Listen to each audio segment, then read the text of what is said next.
This episode is sponsored by Smart Travel, a new podcast from NerdWallet. You know that one friend who always finds the best travel deals, picks the right cards, and somehow ends up in first class for the price of coach? How do they do that? Well, Smart Travel is like that friend, but in podcast form. They cover all things travel finance, like which travel cards earn their keep and which are just heavy, shiny metal, and planning group trips that won't ruin your budget or your friendships. So travel smarter and spend less. That's the key with help from NerdWallet. Follow Smart Travel wherever you get your podcasts. Armchair-Explorer is a part of the Voyescape podcast network. Check out all of their shows from around the world at voyescape.com.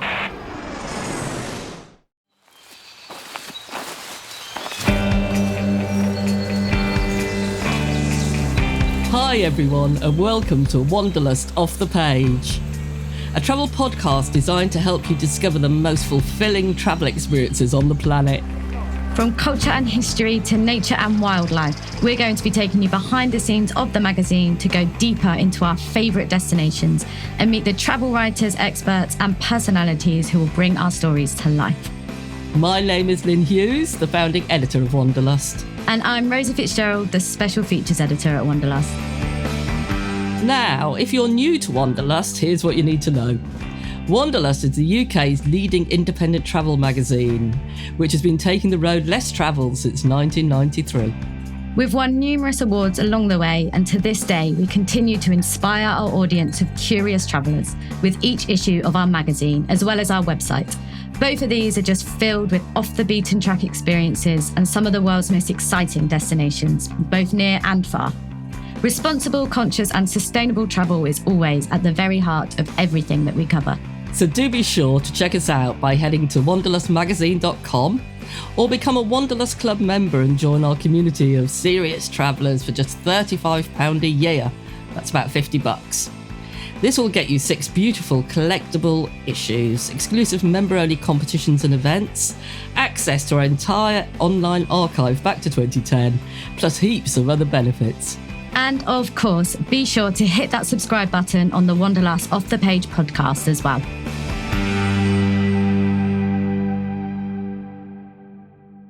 So Rosie, what's coming up today?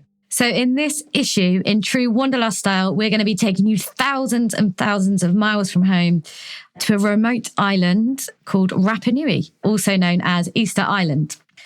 Now, Lyn, you have a bit of a thing for remote islands, don't you?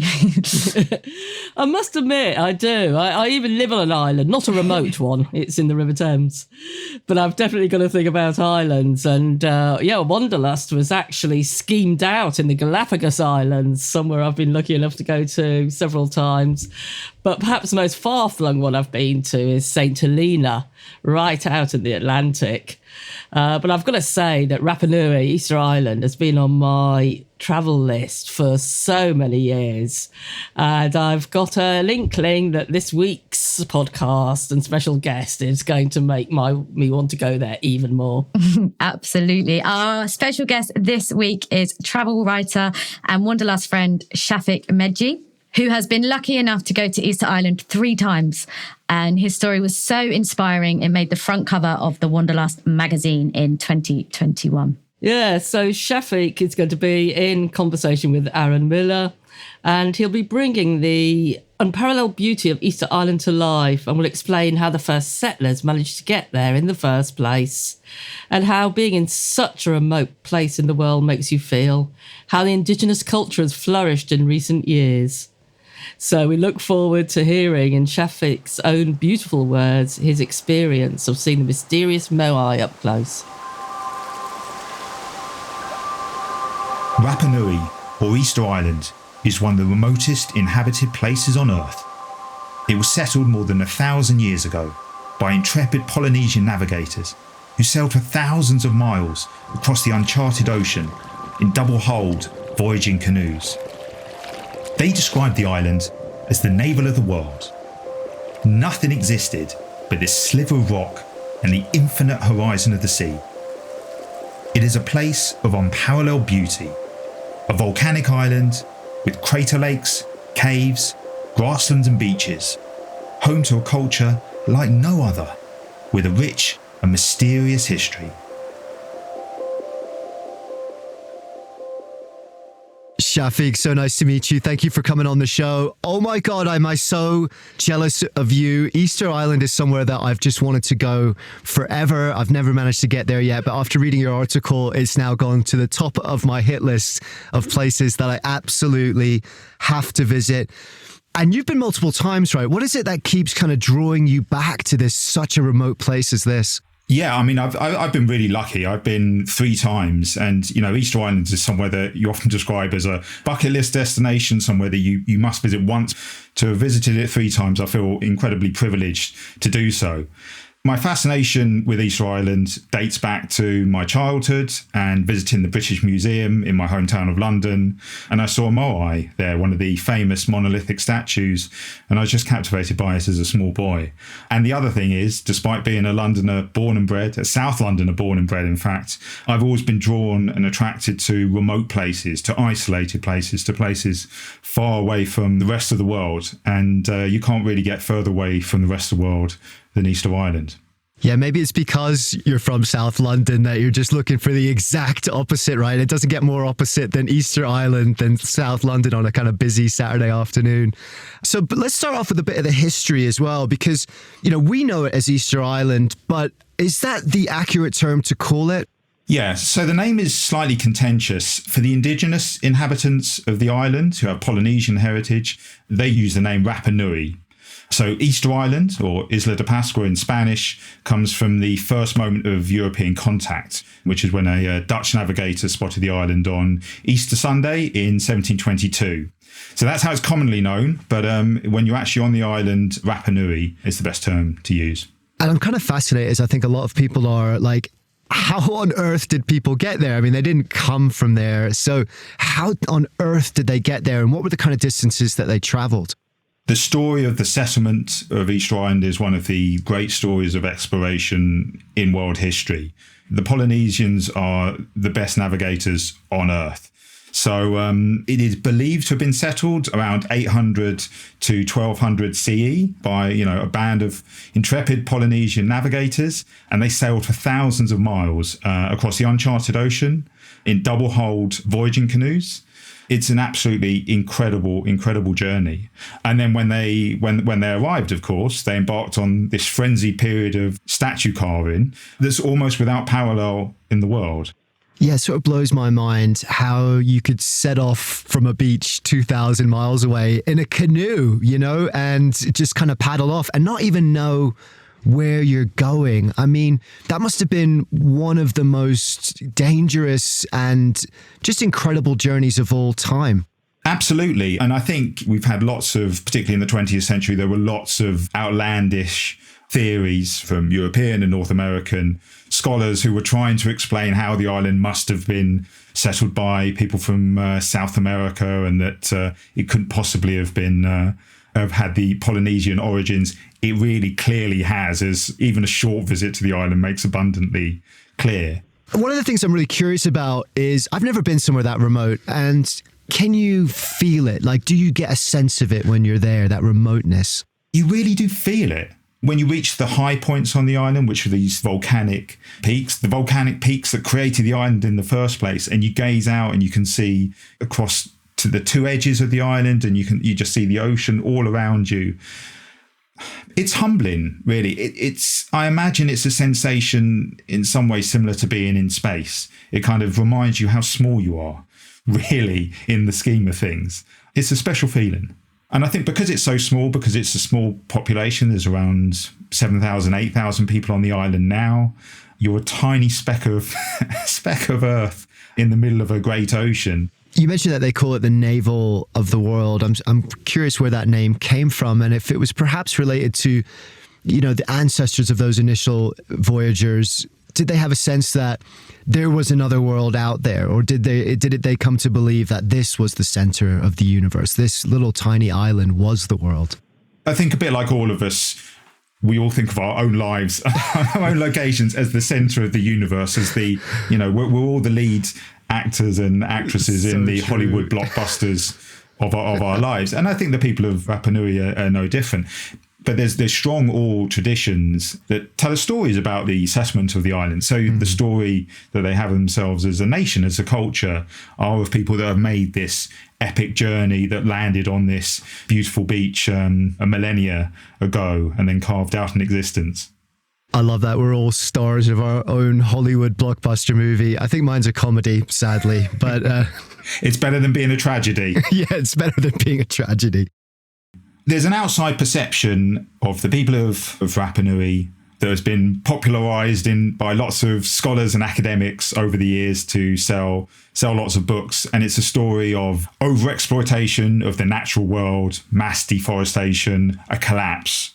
Actually, when you visit Rapa Nui, that's not the story. The story is of resilience and of survival in almost unimaginable odds. And what was the effect of those first Europeans that arrived? Like, how did they affect the culture and the people and the Rapa Nui that we know today? Yeah, I mean, it started with a Dutch navigator in 1722. And really, over the next 150 years, was disastrous for the people of the island. There were slave raids from Peru. There were introduced diseases such as smallpox, which absolutely decimated the population. They were followed by Christian missionaries, by exploitative sheep ranchers. There was Chilean annexation in 1888, the onset of colonialism.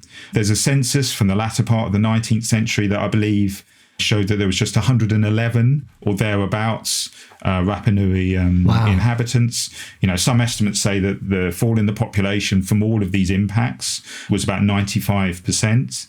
This is also a modern story. You know, it took until 1966 for the Rapa Nui people to gain full Chilean citizenship and the right to vote. But now there's positive sides of the story, most definitely. And now roughly half of the population of the island have Rapa Nui heritage. And really in recent years, recent decades, the culture has flourished. Yeah, it's absolutely remarkable that you mentioned that resilience. But when you hear that in the historical context, the fact that they've managed to preserve and keep their culture alive through all those challenges is pretty incredible.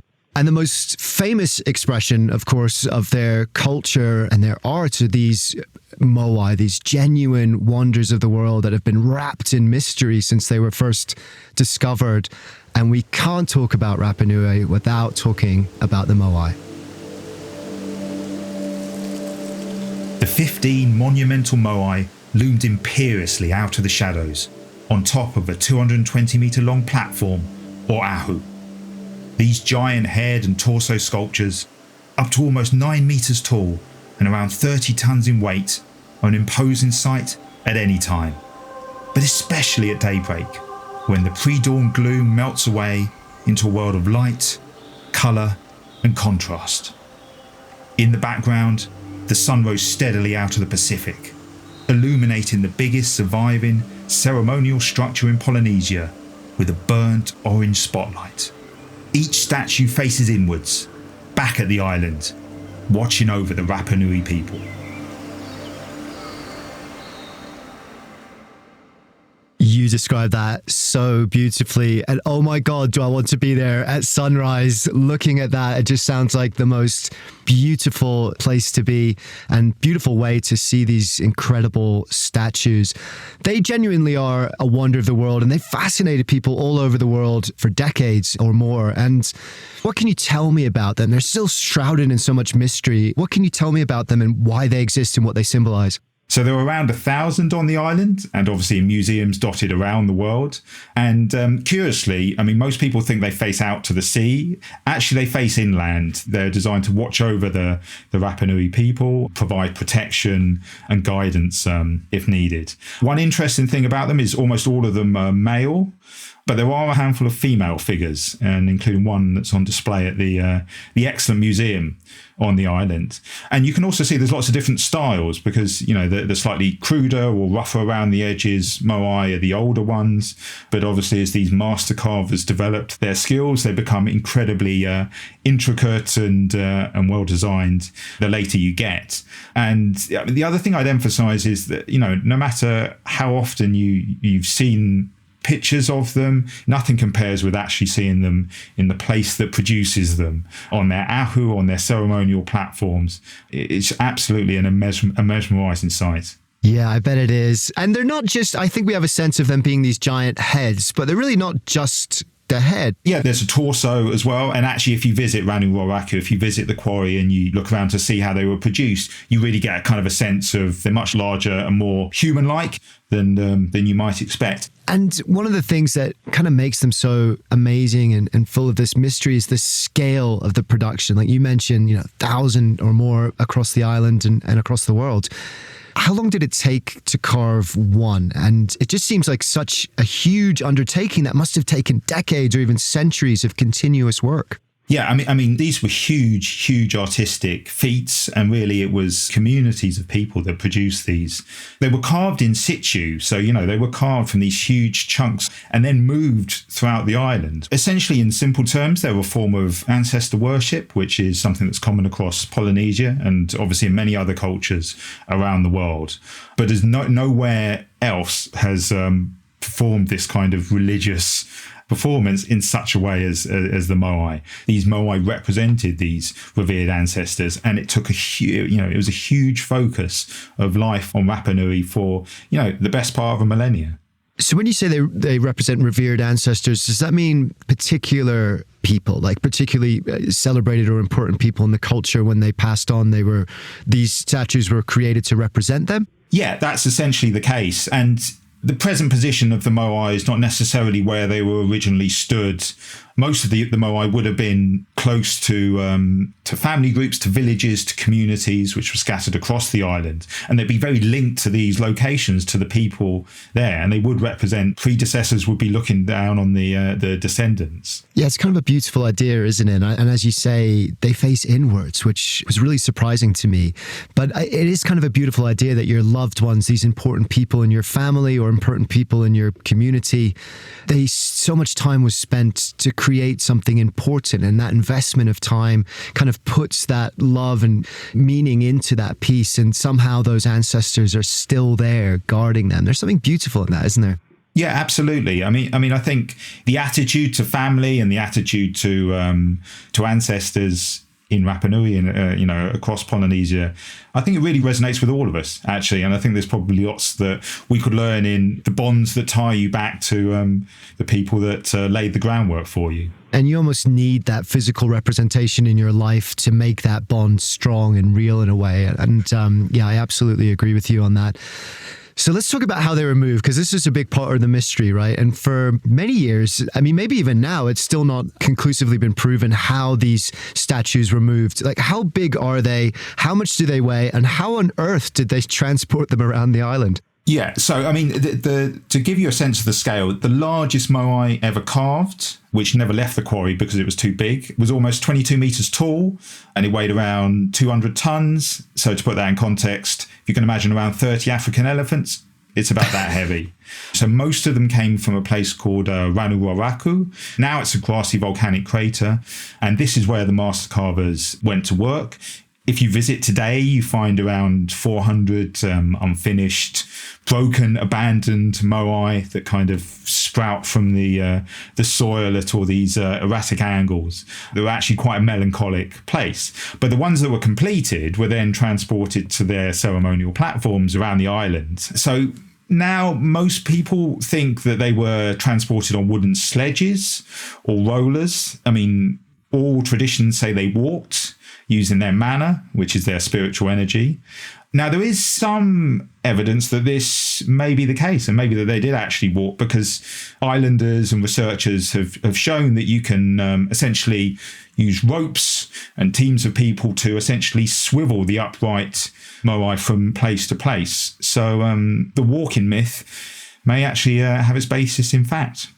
I love that. I feel like it's like moving a giant refrigerator. Like if you've ever had to slide your refrigerator out from its spot, and that's difficult enough. It is. I mean, that's a perfect way to describe it. If you imagine an absolutely giant industrial size, a refrigerator the size of 30 African elephants. Yeah, it's crazy, but I really love that idea that the legends actually speak truth as well. That they did walk in a way, that they were moved in that way.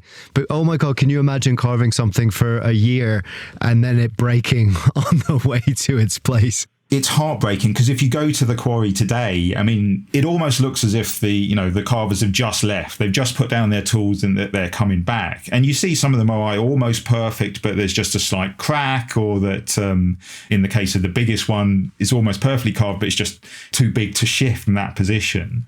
I can't imagine dedicating that amount of time to producing something that is imbued with so much meaning, and then to have misfortune, an accident, or something happen to it. Oh, I shudder to think about it. So people come to Rapa Nui, to Easter Island, by and large to experience and see these fantastic moai for themselves. But I think when people get there, they're also surprised by the multitude of other things there to see and do and to find out about, and the rest of that history. And one of the things that's kind of always fascinated me and kind of horrified me in some ways, to be honest, is the Birdman contest. Hiking up the steep Te Ara or Te Ao Trail to the ruins of Orongo, a route once walked by Birdman contestants, I made my way through eucalyptus, papaya, cypress and acacia trees, and across swaying grasslands dotted with purple flowering thistles, until finally reaching the vast crater rim of Ranu Kau, a 324-metre high volcano that dominates the southernmost tip of Easter Island.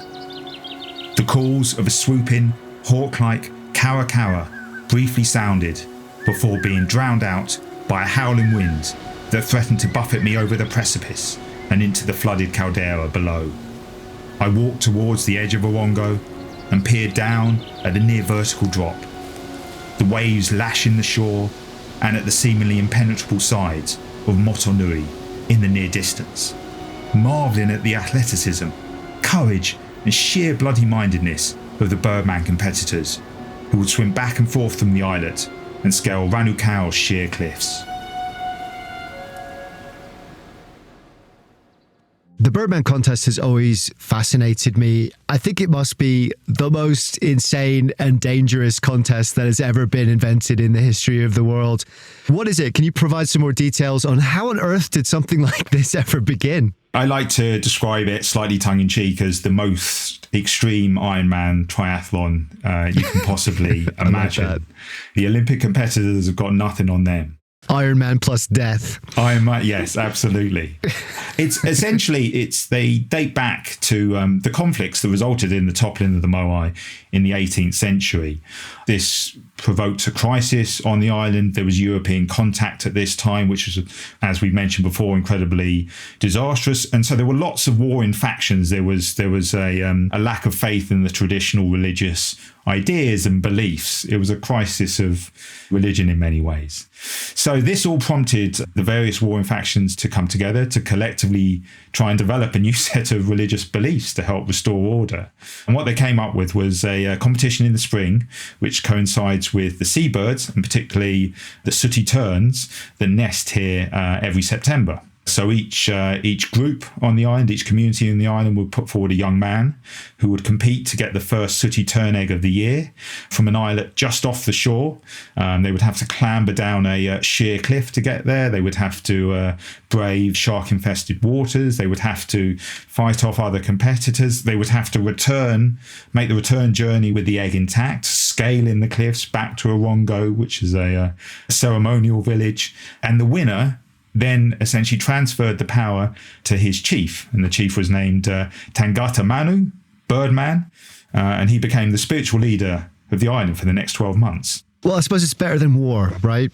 You know, I mean, I guess there's some places in the world still where it'd be better to have a Birdman contest than anything else. It's like the old saying, it's, war minus the shooting. It seems crazy or fabulous or, almost unimaginable to us here. This survived for around 150 years on the island. It wasn't a short run thing. It lasted until the 1860s, and it only ended really because, European settlement and colonialism was really started, and the missionaries didn't want to have any truck with this kind of pagan practice as they saw it. So it was a long-standing practice. And actually, if you still visit the island today, if you visit during some of the festivals, which often take place in February, for example, you will see some of these physical feats among many others.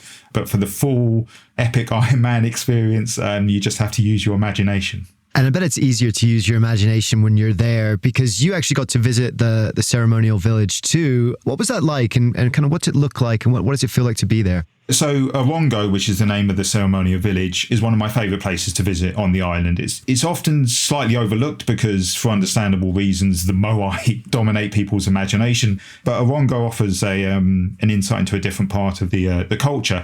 It's also an incredible location. It's high on this incredibly windy cliff top. It overlooks these very picturesque little islands just offshore. The water's churning below. There's birds overhead, and you see these kind of domed buildings that have been buffeted by the elements. Many of them are covered by these beautiful petroglyphs, and it's a haunting place to visit. And really, if you want to understand Rapa Nui, and particularly its more recent history, particularly over the last 250 years, it's an essential place to visit. Rapa Nui has kept its culture alive in many amazing ways and fascinating ways, but there's one aspect of it that still remains a mystery, and that's the Rongorongo tablets, that written language that is still yet to be deciphered. Like, what did you find out about that when you were over there? Yeah, so after my first visit, I started to do a bit more research because I became fascinated by Rapa Nui history and culture. And one of the things I learned about has been Rongorongo. We know an awful lot about the Moai. We know an awful lot about the settlement of the island and the culture of the people. But Rongorongo is one of those tantalizing things that just feels slightly out of reach. It's a really significant thing. This is the only indigenous writing system that developed in Oceania before the 20th century. It's a pretty incredible thing. Today, it's represented on these wooden boards, which are called tablets, essentially. But if you imagine a cricket bat minus the handle and covered with these beautiful geometric glyphs, some of them resembling human forms or animals or plants, others abstract circles and crosses and chevrons and lozenges and so on. This is Rongorongo. So according to oral traditions, these tablets were brought over by the first settlers. Within academia, there's disagreement about when the writing system emerged. So some will say it long predated European contact. Others argue that it emerged perhaps as late as the 1770s, after the Rapa Nui people had seen European writing for the first time during a Spanish expedition to the island. It's thought that Rongorongo was primarily used for religious purposes and was probably only understood by the local elites. But a lot of this is speculation. Knowledge of the script began to disappear in the 19th century as the impact of colonialism and all the trauma that the people had gone through over the preceding years really had an impact. And so today it remains one of the world's great linguistic mysteries. It's still, there's lots of theories, but it's still undeciphered. That's kind of amazing. I like that there's still some mysteries left in the world. Do you think it'll ever be deciphered? Are there people still actively working on it? It's still somewhere that's studied, and there's lots of theories, some of them quite outlandish. One of the problems is there's fewer than 30 of these Rongorongo tablets in existence today. Interestingly, none of the originals are on Easter Island, although there are a couple of replicas in the museum. So one Rapa Nui expert that I spoke to recently about this believes they'll never be deciphered, and that there just isn't the amount of available data for linguists to essentially to be able to crack the code. But some others believe that machine learning, artificial intelligence, essentially, could provide a breakthrough in the future. It has done with scripts that have similarity with Rongorongo. So I guess we'll just have to wait and see. So the Rongorongo tablets remain a mystery, and it's good to have some of those mysteries left. But aside from that and the Birdman contest, there are a lot of other both natural and man-made wonders just kind of crammed into these 63 square miles, which is really nothing. It's about the size of the Isle of Wight, I think. Measured by wonders per square inch, Easter Island must have the most bang for its buck anywhere in the world, because there is a lot to see. At the deserted site of Ahuakivi, I find 7 virtually identical Moai, said to represent the 7 explorers who first discovered Rapa Nui. And then from there upwards to the summit of Maunga Teravaka, the highest peak on the island, I cast my eyes inwards, as the Moai do, and outwards into the vastness of the Pacific. And I'm struck again by a sense of isolation, here on this tiny speck of land where the Rapa Nui people live, surrounded by hundreds of Moai and the never-ending ocean. I love the way you've written that. It gets such a beautiful sense of what it must be like to stand up there and look out across the island. Aside from the cultural parts, what are some of the other things that you would recommend doing on the island while you're there? So from the Moai site, there's something of a circuit that visitors will travel around to see, all of which are worthwhile. Ranu Raraku, the crater, Ahu Tongariki, which is the biggest site. But if you can spend a bit more time, there's lots of lesser visited Moai sites that offer a remarkable insight into the local culture, one of which is Ahu Akivi, the explorers, as they're sometimes known. Something completely different that I always find interesting are the lava tubes. Easter Island is a volcanic island, and some of these lava tubes stretch for kilometres. And these were absolutely crucial for the people of Rapa Nui. They were used for shelter.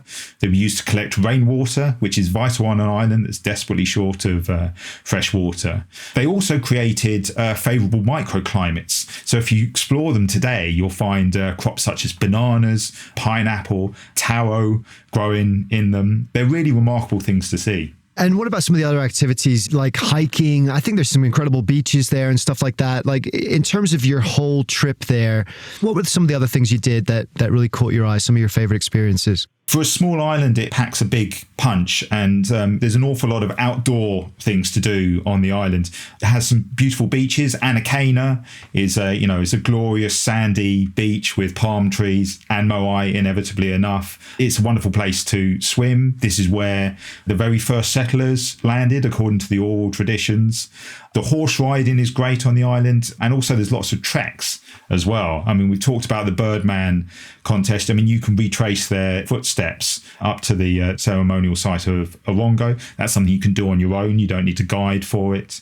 Easter Island is also wonderful for diving, as you might expect. The surrounding waters are incredibly clear. They're protected by a big marine reserve. You're a long way from anywhere else. The other thing is you want to spend enough time just soaking up the atmosphere in Hangaroa, which is the town, talking to local people, really kind of slipping into the local rhythm of life as well. Yeah, I'd love to hear more about that contemporary culture on the island today. What's that like? And did you stay in the town? And, what are some of the things you can do there? Yeah, essentially, if you visit, unless you stay at one extremely expensive and also very good lodge, which is a bit outside the town, you're invariably going to stay in the town. That's where almost everyone on the island lives. So Hangaroa is an interesting place today. The population of the island is roughly 50% indigenous Rapa Nui and then 50% settlers from mainland Chile. And there's also a sprinkling of foreigners from further afield, some of whom own restaurants or other businesses and that kind of thing. You have a mix of cultures, and the settlement on the island from the mainland there are often concerns about it, but it's also given birth to kind of a modern contemporary blended culture on the island. So you'll see people playing football just as much as, following traditional kind of arts and crafts. You'll see people eating traditional meals, and you'll see people eating empanadas and steaks as you would on the mainland. It's a more cosmopolitan place than you might expect. Tourism is obviously a really important part of the island's economy, but with so many more visitors than locals that live there, is there a kind of dynamic between that sort of economic necessity and also the necessity to protect the heritage and culture and landscapes? Yeah, I mean, you summed it up perfectly there, essentially. The economy of Easter Island relies on tourism, something in the scale of 100,000 people a year were visiting before the pandemic. This is on an island with a population of around 8,000. The economy depends on it. But this has, of course, a serious impact on what is quite a vulnerable environment. Water is an issue, lack of facilities is an issue, and tourism puts pressure on that as well. And we haven't even talked about, climate change and plastic waste and all of these things that are a big issue. So it's a difficult situation, essentially. There are no easy answers to it. People welcome tourists, but tourism is also a threat to a certain extent, or mass tourism certainly is. How could I see it responsibly? If I am desperate to go there and see it one day, how can I do that as a responsible tourist? Let's, look at the elephant in the room to start off with. You have to fly there. There's no getting away from it. It's about a 5.5-hour flight from mainland Chile. So you didn't fancy the 2,000-mile dugout canoe route then? I mean, I say it's the only option. Obviously, it is possible to sail, as you know. They've been very. It's been proven. It's been proven, both from the South American mainland and, of course, from the Polynesian archipelago. You could try that. I'm sure there's a wonderful story in that if you make it. But if you're a bit less adventurous, you're going to have to fly. And unfortunately, most people only go for a short period of time. I think the average stay is about 3 days. From a carbon emissions point of view, that's obviously not great. If you can put that aside, what I would advise is you can spend your money wisely and so that it has a positive impact on the local community while you're there. One of the ways to do that is to stay in the small, locally run guest houses and homestay accommodations, or even the hostels. Book with them directly. Pay all your money to them. Don't pay the money to major online travel agencies. I think the other thing that goes along with that is you need to pay responsibly and with respect, particularly with regards to the moai. These are incredible things to see. And I felt it as well. There's real, you see them and you want to touch them. There's a tactile demand to it. This is deeply disrespectful. And, and lots of insensitive tourists have found themselves, there is a prison, a very small prison on Easter Island. So sometimes they find themselves in the cell there. But really, the key is to educate yourself about the local culture, and the best way to do that is to take one of many really well-run local guided tours. Talk to local people, read up beforehand as well, and just having aware that you're in a incredibly privileged position. Every time I step foot on it, it's a privilege, and we need to have that attitude when we visit. So help me plan my trip. One of these days I'm going to get out there, hopefully sooner rather than later. When's the best time of year to go? How long should I stay? You mentioned 3 days is the typical length of time, but should I stay longer? What are your top tips for getting there and for what I should do when I'm there? In terms of the length of stay, I would say stay as long as you can. If you can stay 5 days, a week, or so on, you won't be bored. You'll have a much richer experience, and there's lots more to explore beyond the main sites. As to when to visit, you can visit year round. Essentially, Easter Island is broadly, has a subtropical climate. It often rains. Rain's a possibility throughout the year. Kind of April to July is generally the wettest months. The warmest period of the year and the most popular for tourists is the December to April period. Temperatures there 20 to 25 degrees Celsius, so very comfortable, really. And also, if you visit during these months, there's often lots of cultural events on as well. So my last question is really, what are your hopes for the future of the island, and also your hopes for the people that come to visit? What do you hope for them to get out of it? What do you hope for them to be inspired by? Rapa Nui is genuinely a unique place, and I think we, in the widest sense of the word, have a responsibility to protect it and to help and support the Rapa Nui to preserve their culture and identity. There were plenty of challenges over tourism we talked about, the climate crisis. There's a lot of pressure on resources. There's been a lot of settlement from the mainland, which has caused issues as well. But there's also been positive signs in recent years. Most of the island is covered by a national park, and the Rapa Nui people now have much greater autonomy over the management of that park to ensure that they both benefit from it and that it's run in accordance with their traditions. Also in recent years, there's been a creation of a new marine park, one of the biggest marine parks in the world, to protect the waters around Rapa Nui. The story of the Rapa Nui people is one of remarkable resilience in the face of great challenges. They're great survivors. They've created a remarkable culture, and they're really flourishing. And that's something that makes me confident for the future for them and for the future of Easter Island more generally. Well, that's amazing, Shafiq. Thank you so much for bringing this incredible island to life for us and for inspiring us all to get out there.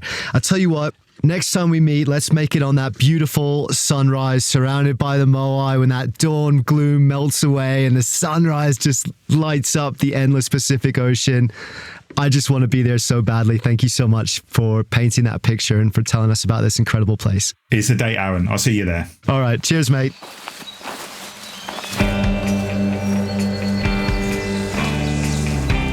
Well, that just about wraps up our time here today. Thank you so much for listening. Please remember to hit that follow button and subscribe wherever you get your shows. Please also come back for more. We have lots of incredible stories coming up and we just can't wait to share them with you. Thanks again. We'll see you next time. Cheers. Wanderlust Off the Page was presented by Lyn Hughes and Rosie Fitzgerald. The interviewer was Aaron Miller and the show was produced by Armchair Productions, the audio experts for the travel industry.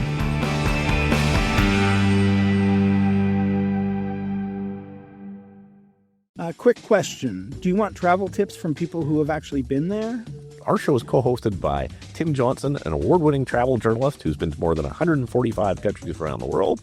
And I'm David Brody, the other co-host who's been travel podcasting for 20 years while traveling to 50-plus countries around the world. In about 10 or 20 minutes per show, we break down a destination with the kind of insight you usually only get from long guidebooks or hours of research. So if you want expert advice, zero fluff, and travel inspiration that you can actually use, search for Travel in 10 wherever you listen to podcasts, or you can also find us at voyescape.com.